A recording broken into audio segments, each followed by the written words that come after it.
चलिए बच्चों, आज हम शुरू करने जा रहे हैं 10th क्लास का second chapter, magnetic effect of current. तो मैग्नेटिक इफेक्ट ऑफ करंट क्या है कि when current is passed through a conductor it behaves like a magnet. जब भी कंडक्टर में से करंट पास करते हैं तो वो मैग्नेट के जैसे बिहेव करता है। एक छोटी सी एक्टिविटी भी इसमें शो की है इस डायग्राम के अंदर, पिक्चर में आप देख सकते हैं कि जब करंट फ्लो कर रहा है इस वायर के अंदर से, कॉपर का वायर है और इसके नज़दीक हमने एक कंपास रखा हुआ है। कंपास जो होता है वो एक मैग्नेट, फ्रीली सस्पेंडेड मैग्नेट होता है। तो आप देखेंगे कि जैसे ही कंपास आप इसको नज़दीक लेके जाएंगे तो कंपास जो है वो डिफ्लेक्शन शो करेगा। तो डिफ्लेक्शन क्यों शो करेगा? क्योंकि एक मैग्नेट को दूसरा मैग्नेट ही इन्फ्लुएंस कर सकता है। इट मीन्स कि जो करंट कैरिंग कंडक्टर है ये भी कैसे बिहेव कर रहा है, it behave like a magnet. ये कंडक्टर मैग्नेट के जैसे बिहेव कर रहा है। इसी को हम लोग बोल देते हैं मैग्नेटिक इफेक्ट ऑफ करंट, कि whenever current is pass through a conductor it behaves like a magnet. तो जो मैग्नेट होते हैं हमारे पास, आप प्रीवियस क्लासेस में पढ़ के आ चुके हैं। मैग्नेट दो टाइप के होते हैं हमारे पास, एक परमानेंट मैग्नेट है हमारे पास, और दूसरा हमारे पास है टेम्परेरी मैग्नेट। जो परमानेंट मैग्नेट है उसका एग्जाम्पल है बार मैग्नेट, और it has a permanent magnetism. ये बार मैग्नेट को शो किया गया पिक्चर में, इसमें एक नॉर्थ पोल और एक साउथ पोल, और इसके चारों ओर इसका जो फील्ड है, जो इसका इन्फ्लुएंस का जो एरिया है उसको शो किया गया। टेम्परेरी मैग्नेट जो होता है उसमें इलेक्ट्रोमैग्नेट एग्जाम्पल आ जाएगा। whenever current is passed through a magnet it behaves like a magnet. Whenever current is passed through a conductor it behaves like a magnet, and when current is switched off it get demagnetized। तो इसका temporary magnetism होता है। इसके बाद next आप देखेंगे properties of bar magnet. Bar magnet की properties क्या है ये भी आप प्रीवियस क्लासेस में पढ़ चुके हैं। Bar magnet consist of two magnetic poles, north pole and south pole, और अनलाइक पोल जो होते हैं वो अट्रैक्ट करते हैं एक दूसरे को, attract each other, whereas like poles repel each other. इसमें शो किया गया पिक्चर में कि साउथ और नॉर्थ पोल को नजदीक लेके आओगे तो रिपल्शन उनमें सॉरी अट्रैक्शन होगा, और अगर आप साउथ को नजदीक लेके आओगे तो रिपल्शन होगा। उसी टाइप से नॉर्थ को अगर आप पास लेके आएंगे तो उसमें भी रिपल्शन होगा। तो अनलाइक पोल्स अट्रैक्ट करते हैं और लाइक पोल्स रिपेल करते हैं। Single magnetic poles can never exist. एक सिंगल मैग्नेटिक पोल कभी भी एग्जिस्ट नहीं कर सकता है। अगर आप एक बार मैग्नेट को बीच में से स्प्लिट भी कर देंगे तो भी सिंगल पोल एग्जिस्ट नहीं करेगा, बल्कि अपोजिट पोल्स अपने आप डेवलप हो जाएंगे। जैसे अगर इसको यहाँ से हम कट कर दें तो अपने आप यहाँ पर ये दो मैग्नेट बन जाएंगे, इधर नॉर्थ है तो उधर साउथ डेवलप हो जाएगा और यहाँ पर नॉर्थ डेवलप हो जाएगा। तो इस टाइप से सिंगल पोल कभी एग्जिस्ट नहीं करता। मैग्नेटिक फील्ड स्ट्रेंथ, जो बार मैग्नेट है उसकी जो स्ट्रेंथ होती है वो कहाँ पर मैक्सिमम होती है? पोल्स के ऊपर। Magnetic field strength is maximum at poles and it decreases as we move away from the bar magnet। जैसे जैसे आप बार मैग्नेट से दूर जाएंगे तो जो मैग्नेटिज्म है उसका वो कम होता चला जाएगा। A freely suspended bar magnet always rests in north south direction। ये important property है। अगर हम इस बार मैग्नेट को freely suspend कर दें थ्रेड के साथ and it is allowed to oscillate in horizontal direction, तो आप देखेंगे कि it always rest in north south direction, यानी कि इसका एक एंड नॉर्थ की तरफ होगा और दूसरा एंड साउथ की तरफ होगा। तो जो नॉर्थ की तरफ होगा उसको नॉर्थ पोल बोल देते हैं, जो साउथ की तरफ होगा उसको साउथ पोल बोल देते हैं। तो ऐसा क्यों? ऐसा है अर्थ मैग्नेटिज्म की वजह से। अर्थ जो है वो itself behaves like a big magnet. Earth का अपना भी एक मैग्नेटिक फील्ड होता है, जैसे ये शो किया गया। तो अर्थ itself is a big bar magnet. तो अर्थ का भी मैग्नेटिक पोल्स भी हैं अर्थ के, जिसमें मैग्नेटिक नॉर्थ पोल और मैग्नेटिक साउथ पोल है। तो ये जो लाइन है जिसके अबाउट अर्थ स्पिन करती है, this is called geographic axis. इसके अबाउट अर्थ जो है वो स्पिन करती है और 24 आवर्स में एक चक्कर पूरा करती है। और ये जो लाइन है जो मैग्नेटिक पोल्स को मिलाती है इसको बोल देते हैं मैग्नेटिक एक्सिस। और ये कोइंसाइड नहीं करती है आपस में, they are inclined at an angle of 15 degree. That is why जो फ्रीली सस्पेंडेड बार मैग्नेट है वो exact north south direction show नहीं करता है। तो हमारे एंसेस्टर्स जो हैं वो अर्थ मैग्नेटिज्म को यूज करते थे, यानी कि फ्रीली सस्पेंडेड जो कंपास नीडल है डायरेक्शंस देखने के लिए जब वो समंदर में या सी में जब वो ट्रैवल करते थे तो डायरेक्शन के लिए वो ये मैग्नेटिक नीडल्स को यूज किया जाता है। Similarly, the Earth magnetic field it plays a vital role to navigation for thousands of years. जैसे कि मैंने बताया कि ancestors हमारे यूज करते थे।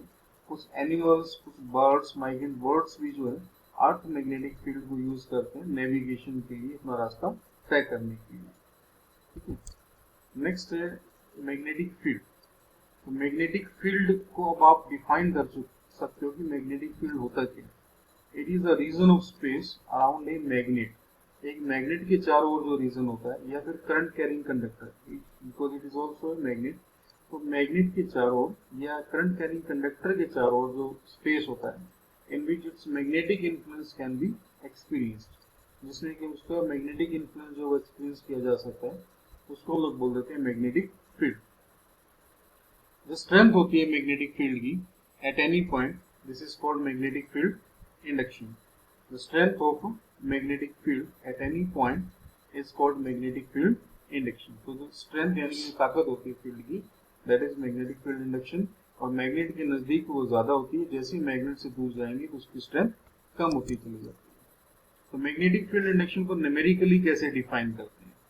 Numerically it is equal to the magnetic force experienced by hypothetical north monopole of unit pole strength placed at that point। तो जिस पॉइंट पर आपको फील्ड स्ट्रेंथ बतानी है, फील्ड इंडक्शन बताना है, उस पॉइंट के ऊपर आप क्या प्लेस करेंगे? एक छोटा सा नॉर्थ मोनोपोल। मोनो का मतलब सिंगल पोल। तो सिंगल पोल एग्जिस्ट नहीं करता, इसलिए हाइपोथेटिकल वर्ड इसमें यूज किया गया है कि मान लेते हैं कि छोटा सा नॉर्थ पोल है और उसकी पोल स्ट्रेंथ भी यूनिट है, यानी कि बहुत स्मॉल स्ट्रेंथ है उसकी।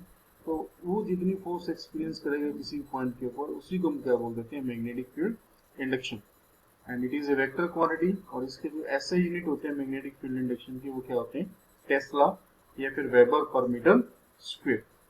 ये डायग्राम में जैसे शो किया गया आपको पिक्चर के अंदर, ये एक यू शेप मैग्नेट है और इसने एक आयरन के ऑब्जेक्ट को जो है वो इसमें ग्रिप किया हुआ है। तो जैसे जैसे इससे दूर लेके जाएंगे तो इसका मैग्नेटिज्म क्या होता चला जाएगा?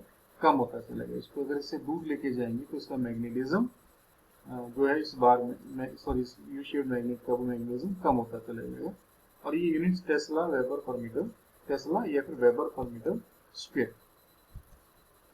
फिर जो मैग्नेटिक लाइंस ऑफ फोर्सेस, ये क्या होती है? मैग्नेटिक फील्ड लाइंस या मैग्नेटिक लाइंस ऑफ फोर्सेस।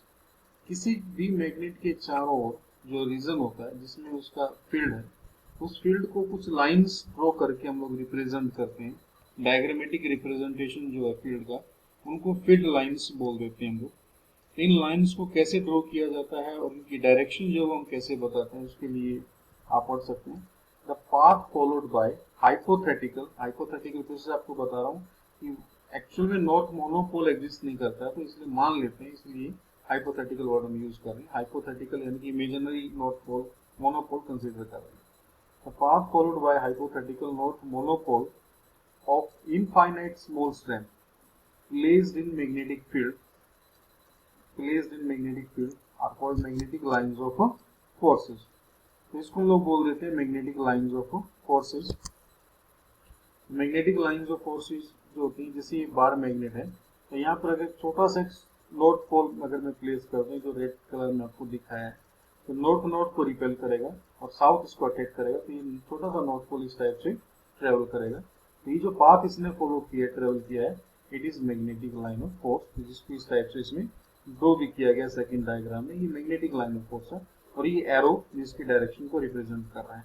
उसी टाइप से अगर यहाँ नॉर्थ पोल रखोगे तो इस टाइप से जाएगा, साउथ उसको अटैक करेगा इस टाइप से। इस second magnetic line of force को ड्रॉ किया गया है। ये तो बाहर से ऐसे magnetic line of forces direct करती है from north to south pole, लेकिन अगर आप इनसाइड देखें मैग्नेट के अंदर, तो वो साउथ से नॉर्थ की तरफ भी ट्रेवल करती हैं। तो ये ऐसे क्लोज्ड कर्व होती हैं, इनके कोई एंड नहीं होते हैं। These are endless continuous curves.